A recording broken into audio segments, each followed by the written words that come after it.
चलिए आइए दोस्तों, पिछले दिनों हम लोगों ने म्यूचुअल और कॉमन तक समझ लिया था, ठीक है। वो 6 नंबर पॉइंट था। आज हम लोग 7 नंबर पॉइंट को लिखते हैं और इसको समझते हैं। 7 नंबर पॉइंट है इल्डर और ओल्डर, ठीक है। यील्ड, ईयर, इल्डर और ओल्डर, ठीक है। समझते हैं इल्डर और ओल्डर क्या है। तो देखिए, इल्डर का प्रयोग कहाँ होगा, ओल्डर का प्रयोग कहाँ होगा, समझिए। जब बात हो एक ही माता पिता के संतानों की, जब बात हो एक ही माता पिता के संतानों की, तो हम इल्डर का प्रयोग करेंगे। जैसे एक ही माता पिता का कोई भी संतान, बड़े वाले के लिए हम क्या करेंगे, एल्डर का प्रयोग करेंगे। और जब बात हो एक ही माता पिता के संतानों को छोड़कर बाकी सारे की जब बात की जाए, तो हम ओल्डर का प्रयोग करेंगे, ठीक है। इसमें एक चीज़ समझिए, जब एक ही माता पिता के संतानों की बात हो रही है, यानी कि किसी खास व्यक्ति की बात हो रही है, यानी एक ही व्यक्ति का कोई मतलब पुत्र है जिसके खास रिलेशन है, उसकी बात की जा रही है, इसके लिए हम एल्डर का प्रयोग करेंगे। लेकिन हम आगे बताएंगे कि ये भी फॉर्मूला आपका फेल हो जाएगा कि एल्डर का प्रयोग हम दूसरे के लिए भी करेंगे। कैसे करेंगे, पहले इसको समझ लीजिए कि एल्डर का प्रयोग कहाँ पे होता है, ठीक है। समझ गए कि एल्डर का प्रयोग किसके लिए होगा, तो किसी खास के लिए एल्डर टॉपिक है, एल्डर, ठीक है। एल्डर लिख के डैश दीजिए और इसका परिभाषा लिखिए।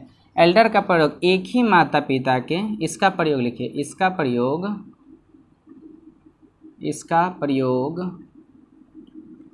एक ही माता पिता के, ठीक है, इसका प्रयोग एक ही माता पिता के संतानों के बीच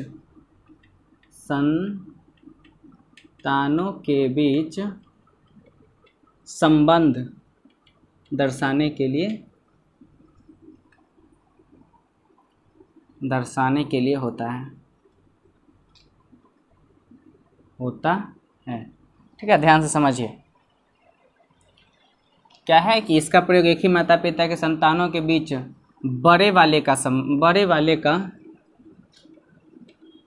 का संबंध, ठीक है, दर्शाने के लिए होता है। बड़े वाले का संबंध दर्शाने के लिए होता है। जैसे दशरथ के 4 पुत्र थे, जिसमें से सबसे बड़े वाला पुत्र कौन था, राम था। राम के लिए क्या लगेगा, एल्डर लगेगा, ठीक है। चलिए, अब इसके लिए आंध्रा बैंक में क्वेश्चन आया था, वो देख लीजिए। आंध्रा बैंक का क्वेश्चन है, क्या क्वेश्चन है वो देखिए। क्वेश्चन है the being the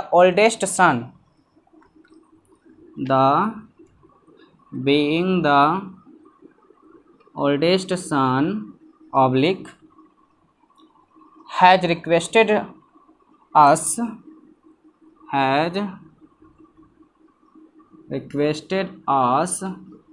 oblique to look after the problem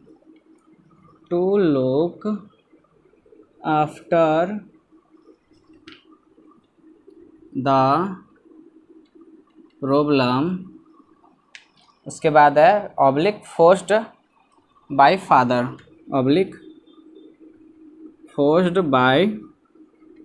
father. देखिए यहाँ पे गलती क्या है, पहले समझिए क्या कह रहा है कि पिता अपने बड़े बेटे से कह रहा है कि प्रॉब्लम का क्या करो, सॉल्यूशन करो। तो ठीक है, यहाँ पे क्या लगा है, to the being the oldest है, यही है ना, द बीइंग द ओल्डेस्ट है, ओल्डेस्ट सन। ये देखिए, ओल्डेस्ट यहाँ पे नहीं होगा। जब एक ही माता पिता के संतान की बात की जा रही है, फादर है, बेटा, दोनों एक ही माता पिता के संतान है, जब इसकी बात की जाए तो इसके लिए हमने अभी आपको बताया एल्डर लगेगा। लेकिन यहाँ पे देखिए, डिग्री दूसरा डिग्री है, तो हम दूसरा डिग्री इसमें भी देंगे। एल्डर के लिए एल्डेस्ट हो जाएगा, ठीक है। अब बात करते हैं किसकी, ऑल्डर की। देखिए, ओल्डर का प्रयोग मैंने बताया कि वहाँ होगा ओल्डर का प्रयोग जहाँ एक ही माता पिता के संतान को छोड़कर बाकी सब के लिए होगा, ठीक है। लिखिए, इसका प्रयोग एक ही माता पिता के संतानों को छोड़कर सारे जगह पे होगा, सारे जगह पर होगा। अब देख लीजिए इसका क्वेश्चन एग्जाम्पल देख लीजिए, ठीक है। जैसे में देख लीजिए, माय फ्रेंड इज, जैसे लिखिए, माय फ्रेंड इज खाली जगह, ठीक है। ए नंबर देखिए, ए नंबर आपका है elder, old, eldest, older. Elder, B है ओल्ड, सी है ओल्डेस्ट, ओल्डेस्ट, डी है ओल्डर। क्या लगाइएगा? देखिए इसका प्रयोग एक ही माता पिता के संतान को छोड़कर सारे जगह पे होगा। मेरा, माय फ्रेंड यानी मेरा दोस्त, एक ही माता पिता का संतान हो नहीं सकता, क्योंकि अगर एक ही माता पिता का संतान होगा तो वो भाई हो जाएगा, ठीक है। तो माय फ्रेंड यानी मेरा दोस्त अदर आदमी है, दूसरा आदमी है, इसके लिए हम क्या करेंगे? ओल्डर का प्रयोग कर लेंगे, ठीक है। अब आगे चलते हैं, अगले पॉइंट को समझते हैं। चलिए अगले पॉइंट को समझते हैं, इसको मिटा देते हैं, जल्दी नोट कीजिए, इसको मिटाते हैं हम। अगला पॉइंट है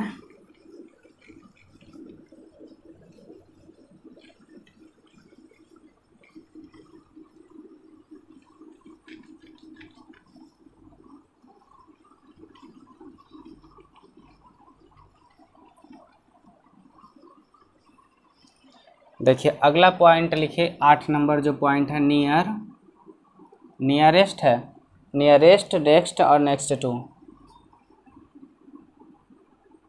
nearest, next, oblique, next to, ये 3 पॉइंट को समझिए, फिर उसके बाद लिखिए।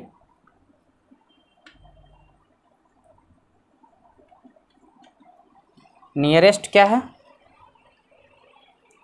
जब भी बात हो दो वस्तुओं की, दो वस्तुओं की जब बात हो, तो इसमें से देखिए हम यहाँ पे हैं, ठीक है, हम यहाँ पे है और एक वस्तु यहाँ पे, एक वस्तु यहाँ पे है, ध्यान से देखिए। अब इसमें से सबसे नज़दीक निकटतम क्या है? दो वस्तुओं में सबसे निकटतम कौन सा? ये वाला मार्कर सबसे निकटतम है। तो इसके लिए हम क्या करेंगे? नियरेस्ट का प्रयोग करेंगे, केवल दो के लिए। जब भी बात हो दो वस्तुओं की, दो से अधिक के लिए नहीं, जब भी बात हो दो वस्तुओं की, तो सबसे नज़दीक वाले के लिए किसका प्रयोग करेंगे? नियरेस्ट का।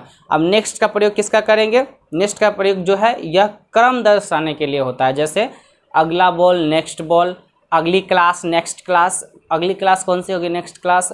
मतलब क्रम बाई क्रम जिसको दर्शाना हो उसके लिए हम नेक्स्ट का प्रयोग करेंगे, ठीक है।